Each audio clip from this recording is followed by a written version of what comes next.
welcome to Bridge the Atlantic. We are your hosts, Ross Barber and Marcia Novelli. And today we'd like to welcome Billy Grisack to the show. Billy has been a full-time musician for over 30 years and is also the host of the Mad Music Marketing Minutes and Music Marketing Monday podcasts. We're looking forward to finding out the secrets to Billy's long-term career in the music industry and getting to know more about the man himself.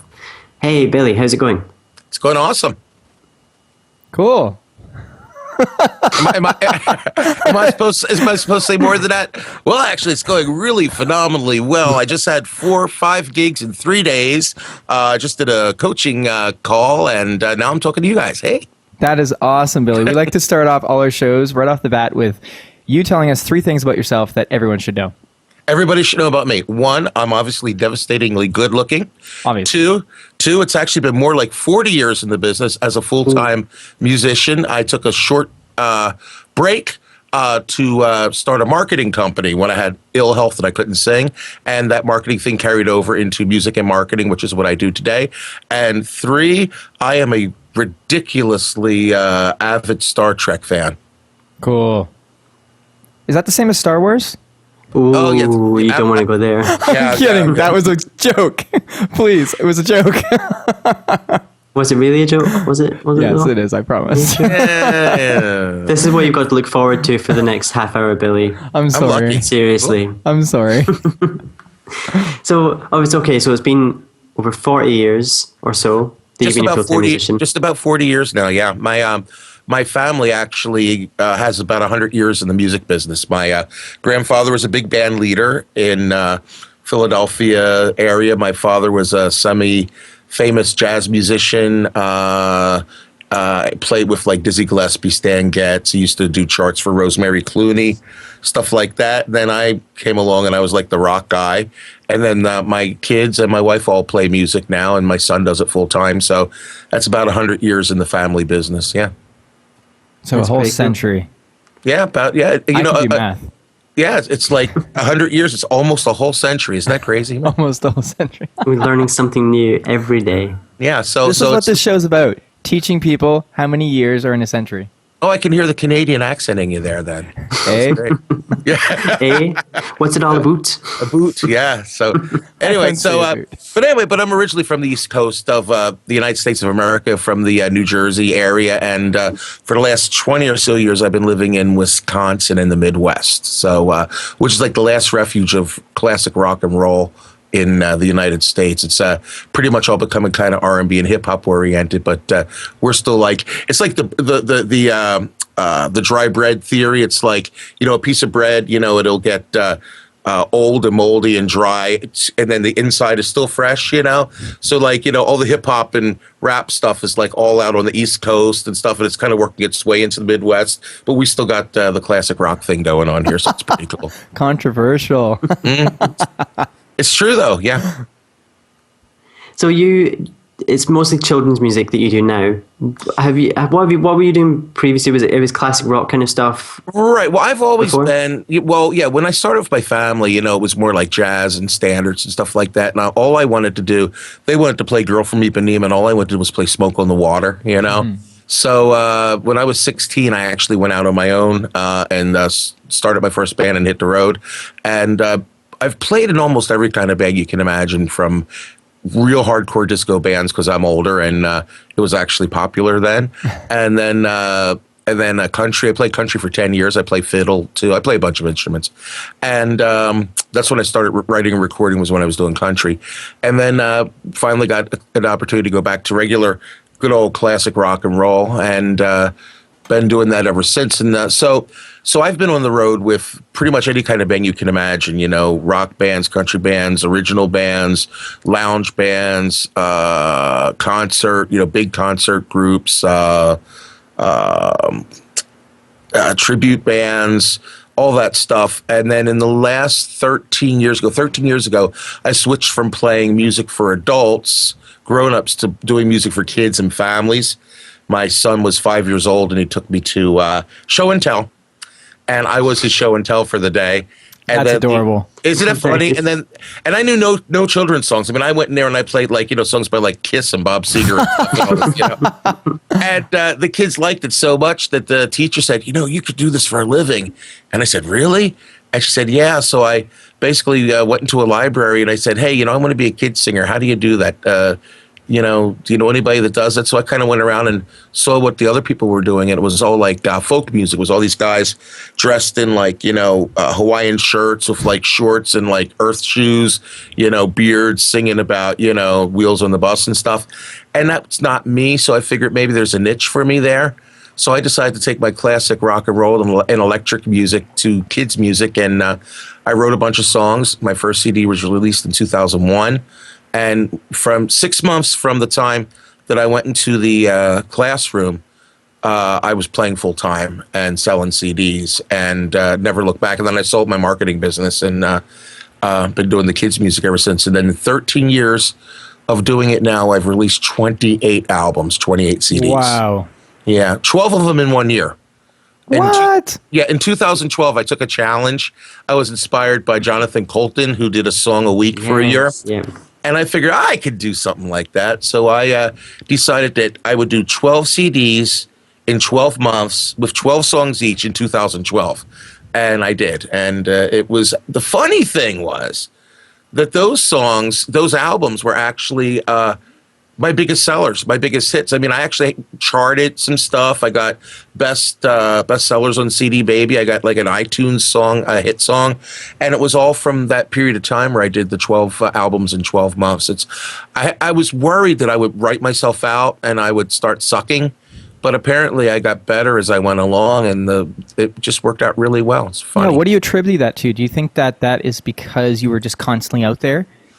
Yeah, I think that one of the biggest problems that bands and musicians and songwriters have is that they just don't do it all the time. You know what I mean? I mean, you ever seen a movie called Throw Mama from the Train? No. Okay, so watch it. It's really good. It's Billy Crystal and Danny DeVito. Oh, you sold me. Okay, it's a great movie. And without telling you too much about it, Billy Crystal plays a writer. And he's a writer that's trying to write this novel. He's been working on it for 10 years. And like nothing comes out. So he teaches writing, okay? And the thing he always says in the movie to his students is, remember, writers write always. So I think if you're going to be a songwriter, you need to write all the time. And if you're going to be a performer, you need to perform all the time. If you're going to be a recording artist, you need to record all the time. And I found that the more material you have out there, the greater the opportunity there is to sell your material. You know what I'm saying? Think about it. If McDonald's only had one hamburger, who would they be? One store, nothing. Mm-hmm. But they have billions of stores. They've sold billions, trillions of hamburgers. They're number one, So during the period of time when I was releasing material like a madman, I had my greatest success. I've kind of backed off of it. I haven't recorded a new CD in about a year.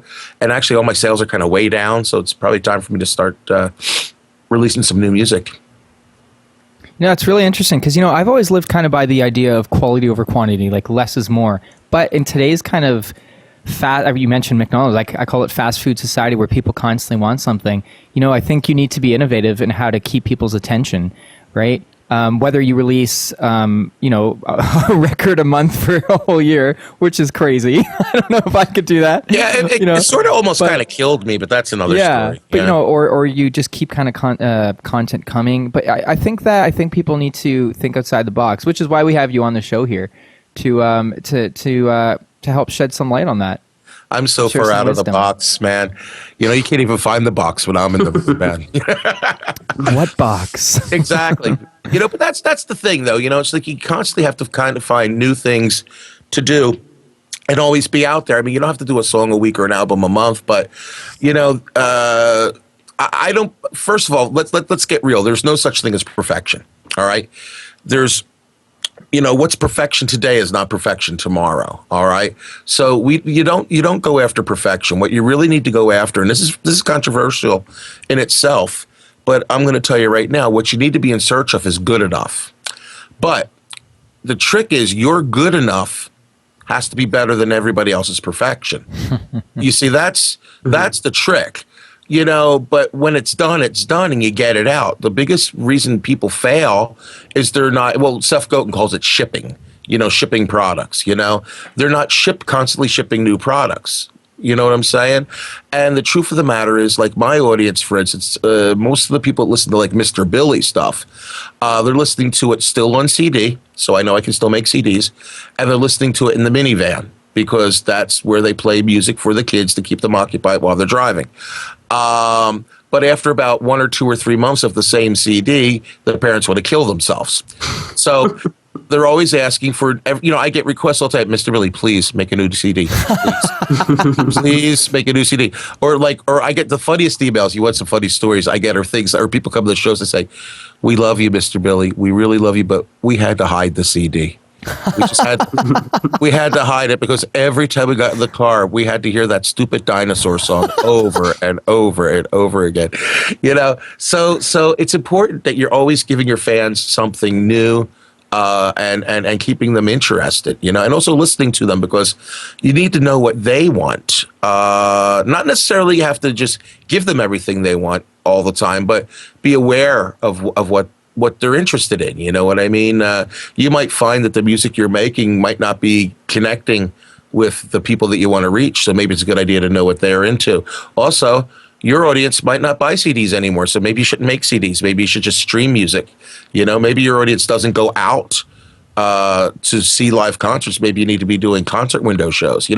So I guess the secret to my success really is not being afraid to reinvent myself and find out what's next and explore it. And if it works for me, then jump on it and milk it for all it's worth and move on to the next thing. Yeah, I was going to say, I think it's really about finding out what works for you. Because that sounds phenomenal. I'm still on the 12 records in 1 year thing. And, I think that really works for you because the fact that, like you said, kids want to listen to this every day for hours. So parents want a bunch of CDs. So that actually really works for you. I don't know if that would work for everyone. I don't know. That's a really good question. So what I'm also doing now, I've actually kind of jumped ship from just doing kids music, and just launched a new project called Big and Tall. And what Big and Tall is, it's me and my son. I'm big, he's tall, and we have a 2-piece thing, and we do a lot of shows with just acoustic guitar and a cajon.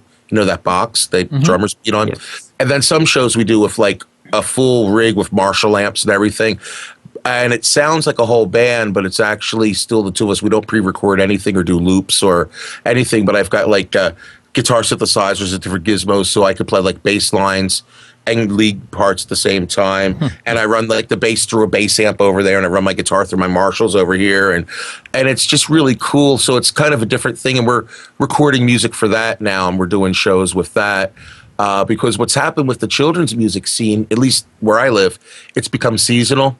For the first decade, we could play fairs, festivals, and libraries in the summer, and then do schools during the winter. But the schools have totally dropped their budget.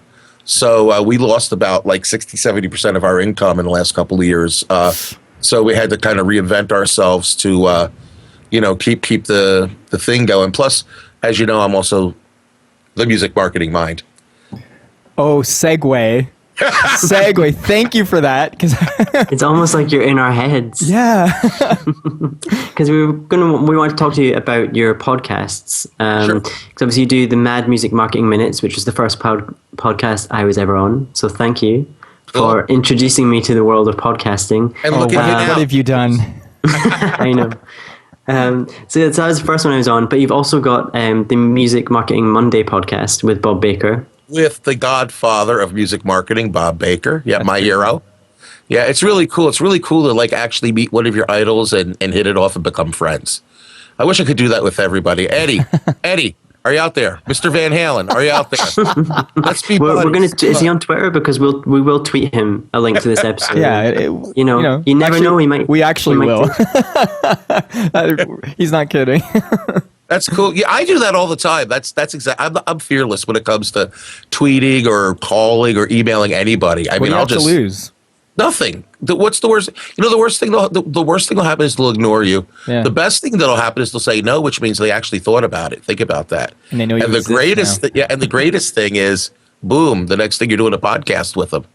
And that's really great. Yeah, Bob is great. That show is absolutely amazing. It's like. Let me tell you. I'll tell you a funny story. When I started doing Mad Music Marketing Minutes, originally the show was just a 60 to like 1 minute to 3 minute show of me literally ranting and raving. The idea was kind of like that Mad Money show. Do you guys get that over there? There's this guy that's on TV and he's in America. And he's always like, "This is what you need to do with your money." And I he's know like, what you're talking about. yeah, right. And he's always got his sleeves rolled up, and he's like, "Arr!" And so the original Mad Music Marketing Minutes, literally, this. I'll give you a quick example of the show. It was like this. It was like, "You're listening to the Mad Music Marketing Minutes with the music marketing by Billy Grisack. I'm so mad at you guys that are out there and you're not booking gigs. Pick up the telephone." I said it. I said the telephone. You know what? People are tired of emails. People are tired of Twitter. They're tired of Facebook. But you know what? They get a phone call. They have to answer the damn thing. So pick up that phone today and use the phone and get a gig because I'm really mad at all you lazy ass musicians out there. No, go do it. And that was like the whole show. And then Ross, we've been doing this all wrong. We totally have. Let's scrap this and just. And that was season 1, and it was a daily show, and I did like I don't know 200 or 300 of those. And then the season 2, which is when you were on, was when I decided to turn it into more of a, "Hey, this is Ross, and he's with Electric Kiwi, and why don't you tell us about your business on the Mad Music Marketing Minutes?" You know, and that was what we did there. And now season 3 is going to kick off, and it's changed yet again. And what I'm actually doing is I'm trying to take a little advantage of a hole in the universe because I'm a big fan of Brian Thompson. You know Brian Thompson, yes. Right? The DIY Daily. Okay, DIY Daily and all that. Now he's off of his Zen thinking thing, so he's actually stopped doing the daily music marketing podcast. You know, DIY Daily. So I'm actually hoping that here in about a couple of weeks, the Mad Music Marketing Minute is going to relaunch with a similar format where I'm basically going to find products, blogs, or information and talk about them, comment on them, and that'll be that show. So we have Music Marketing Monday with Bob Baker, which is every Monday. We pick a topic, usually by our listeners, and we riff on that with no script and no idea. Usually, it's so funny. At 9 in the morning, I'll get an email from Bob. "Yo, Billy, what's our topic today?" Very, very typical thing I'll answer. "I have no freaking idea." And they says, "Are we on for 11?" I'm like, "Yeah." Like, that's it. And then at 11 o'clock, we get on the phone. "What are we talking about?" "Well, a whole bunch of people said we should talk about busking." "Okay, we'll talk about busking." And then we just go for 30, 40 minutes. It's just crazy. But between him and me, we probably have about almost 100 years of experience anyway, so it's kind of cool, you know? And then the new show, I might as well tell you about the new show that's launching here any day, is called, you ready for this? It's called Making Money, Making Music. And I am so excited about this show. It's the best show ever because I believe there's a lie that musicians are buying into, and we have to fix this. And you guys need to fix this. I'm going to give you some responsibility. Remember, with great power comes great responsibility. So I'm going to give you the power, guys, here. People are telling me, musicians are telling other musicians you cannot make money with music, and that's a big lie. I've been doing it for 40 years, and I am not the thinnest, best-looking, hairiest, greatest singer guy you'll ever meet. But I've been doing it for 40 years, and if I can do it, good-looking guys like you can do it, okay?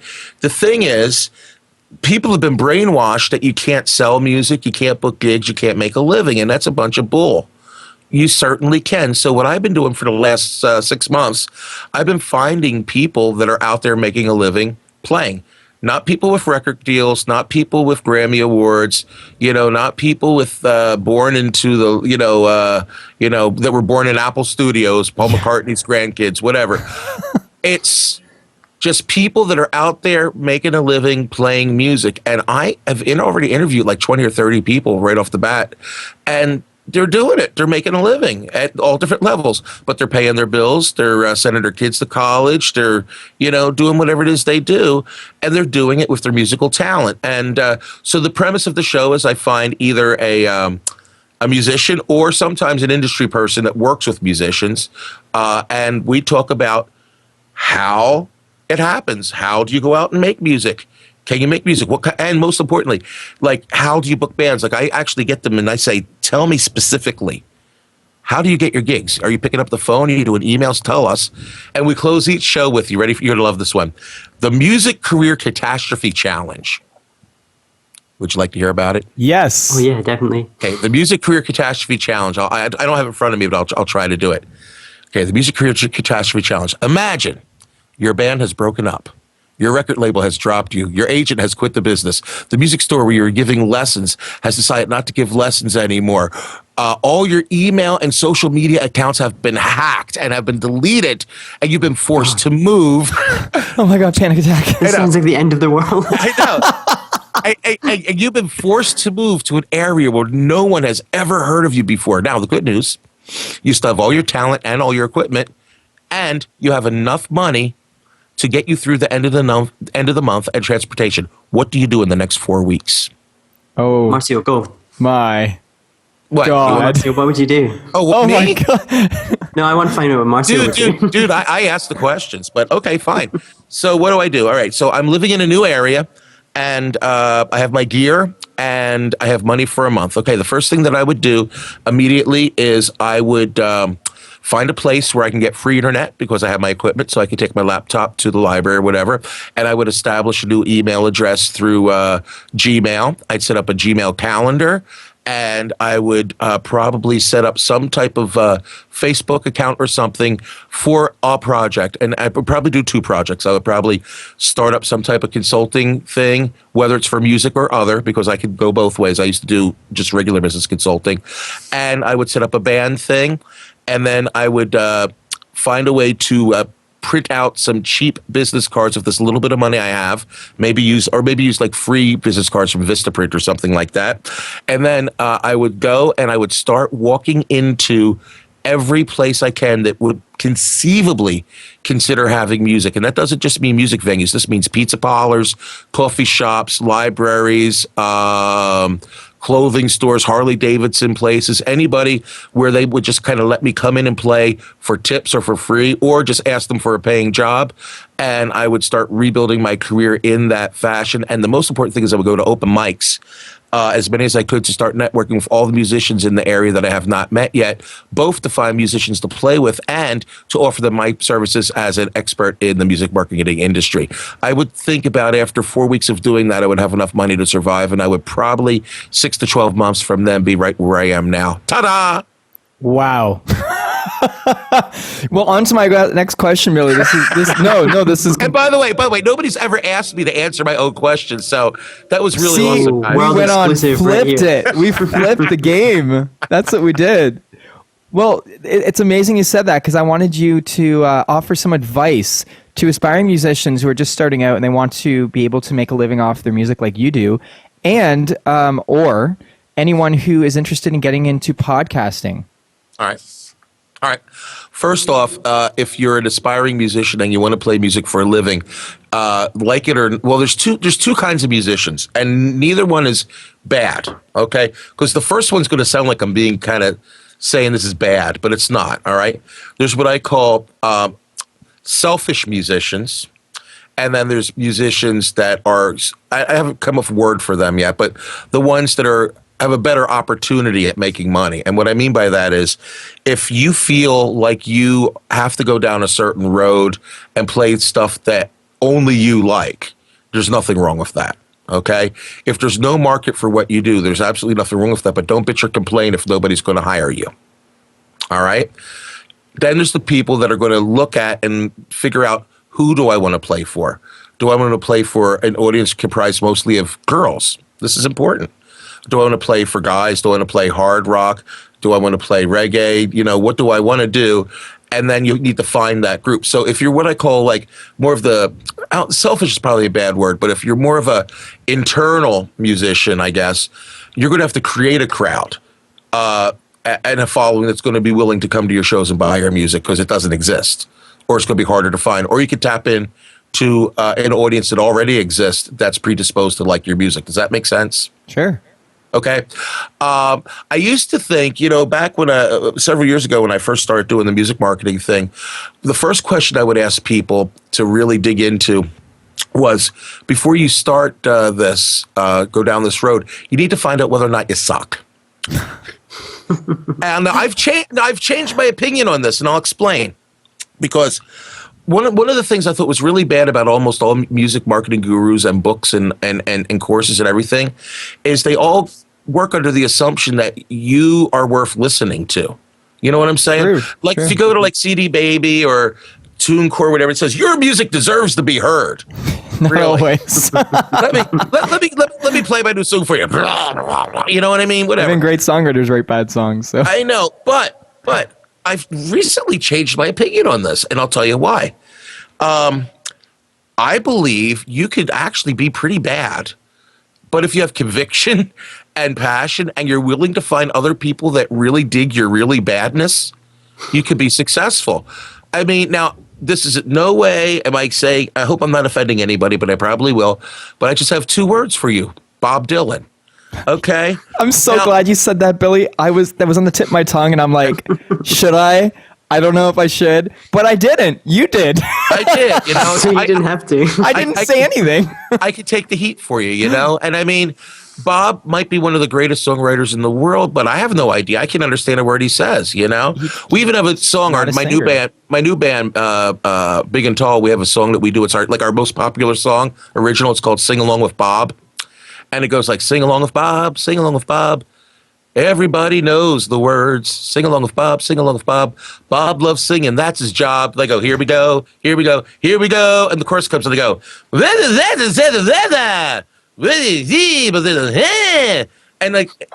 then at one point I say, okay, now everybody in the audience, echo me. And I go, and then the audience goes, it's hilarious. So, my point being, and some of the punk bands, I mean, you know, you go back to Sex Pistols and stuff, were those guys talented? Oh, it's not about, it wasn't about talent. Exactly. They tapped into something else, or even Naked Ray Gun or any bands like that. It wasn't, exactly. You know. So the point I'm trying to say, so that whole concept of do you suck, it was a cool idea and it makes sense. But really what really boils down to is you got to know who your target is. And I call that, knowing, you know, I call it having a success symbol.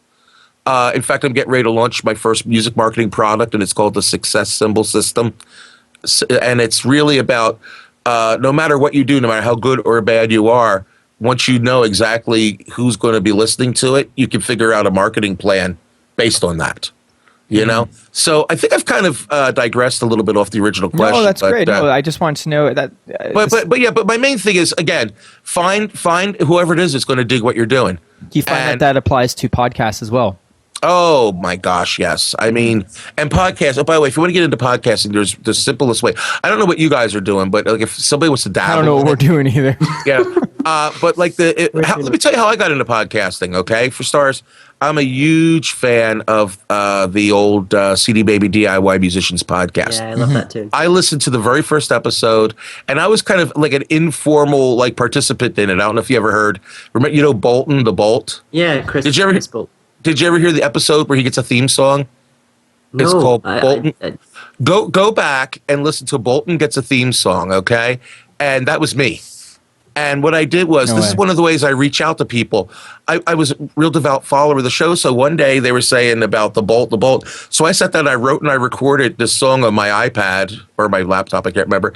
And I just sent it to them. I said, here, Bolt's got a theme song. And they made a whole episode about it. No way.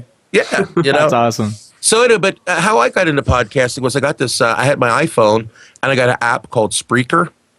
And remember I told you the first show, Music Marketing Minutes, was just me ranting and raving. So what I would do is I, pick up my phone, I press record and I go, Mad Music Marketing Minutes. And then I hit send and it would go up and that was it. Boom. And that's how I did my first podcast. I didn't have any of this stuff. And I just did the whole thing on my iPhone, So simple is better. Sometimes I think so. Just keep it simple. Well, I think to get started, I think, and I think you just have to do it. I mean, you guys are like so far ahead of the curve. I mean, you guys are in technology and presentation and demeanor and everything. You guys look like and sound like you've been doing this for a long time, but it's not necessary. No, really, and it's not necessary to be that involved to get started, you know what I mean? And the same thing goes for music too, by the way, don't think you need to have the latest equipment. Don't think you need to do what everybody else says. Just do what feels right to you, do what you can afford, and find the people that dig what you're doing, and then just keep improving as you go along. Well, Robert Smith said, I might not be the the best musician technically, but at least I don't sound like anyone else. So I think that applies to everything. Have your own voice, right? Whether as a musician or as a podcaster, anyone that's putting something out there. But Billy, are you ready for 20 questions? Oh, is it time already? It's time for 20 questions. I'm ready, man. Ross, you want to start out? Want me to start out? I'll start. Okay. Go. Coffee or tea? Coffee. Meat or veggies? Meat. CD or vinyl? Streaming. Summer or winter? Summer. Wisconsin or Wyoming? Ooh. Florida. I'll say this like Ross would say it. Twitter or Facebook? Don't say it like that. Twitter.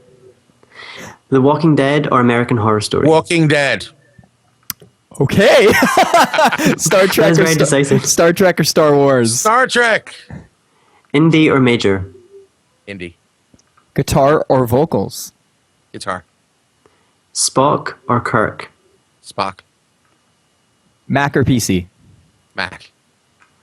Leonard or Sheldon? Oh, gosh. This is where I lose time here, guys. That's a tough one. Leonard. You think that's tough? Breaking Bad or Homeland? Oh, Breaking Bad. Oh, okay. That wasn't tough. That wasn't tough. No, not at all. Linkin Park or Led Zeppelin? Linkin Park. They're a great band. I just saw them live for the first time last month. Oh, so good. Twerk or work? Work. Come on. I think you have a hidden talent for twerking. No. Never mind. Ricky Gervais or Ricky Martin? What was the last thing you said? Ricky Gervais or Ricky Martin? Ricky Martin. Whale or kale? Well. Bette Midler or the Riddler? Ooh. Riddler. And before I say the last one, I want to point out, I think he's the first person who said Ricky Martin. I think so. Okay, the last question. Here we go. Drum roll. Ross or Marcio? Gosh. This is awkward. Unfair as well. We're evil. Well, I've known Ross longer, but you have such a cool hat and glasses. I can get a hat and glasses if it's going to change. No, you can't, it's Ross. Sway things. You I can't. can. You know, it's I've not almost just done it the hat before. and glasses, Ross. It's how you wear them, okay? You know what? No, just so I'm sorry, but based on the amount of retweets and follows and just like going out there and helping push the gospel of the music marketing mind, I have to go for Ross. There you go. Yeah. I would be shocked if you didn't pick Ross. We love Ross. We all love Ross. But we love you too, man. You're like, we just don't know you that well yet. Give us a I don't chance. blame you, man. Yeah. I mean, I'm not. You know what? It's really about Ross. I mean, who am I? I mean, yeah. Who is this guy? He's just. I'm so upset. No, I'm just kidding. What are you listening to nowadays, Billy? What's on your playlist? Oh my gosh! You know, my son and I we listen to music together because we're together all the time because he's my drummer. You know. And we mostly have been listening to Earth, Wind, and Fire lately. Oh, okay. Which is crazy, but that's just or anything Stevie Wonder, anything kind of black 70s, 80s R&B stuff is what we've primarily been listening to. I don't know how we got on that kick, but that's like the main thing we listen to right now. Indie-wise, there's a band called Ludo. Ever heard of Ludo? No. No. You should listen to them. They're awesome. Cool. Awesome. And where can people find you online, Billy? Well, if you want to talk about or see music marketing kind of stuff, you can find me at musicmarketingmind.com. We also have a free Facebook group, Music Marketing Mind. You can join that. If you're interested in finding out what I do, my full-time job working with kids and families, that's MrBilly.com, MISTERBILLY.com, MrBilly.com. And if you're interested in checking out what I do with my new band, Big and Tall, and want to see a really funny, actually, I want to get a lot of comments on this, a really funny, super low budget promo video, go to bigandtallband.com. You can also find me on Twitter at MusicMarketMind. Awesome. Billy, this has been great, man. I know I've way too fast. You know what? I know. I feel like we need to have you back kind of soon. Okay. Exactly. I think you should come back and when your new podcast launches. Yeah, sounds great. You can, once you've released a few of those, we can talk about how that's going. Because I'm really interested in listening to that one. Really, really interested. Yeah, it's the interviews I'm getting are just like really mind blowing.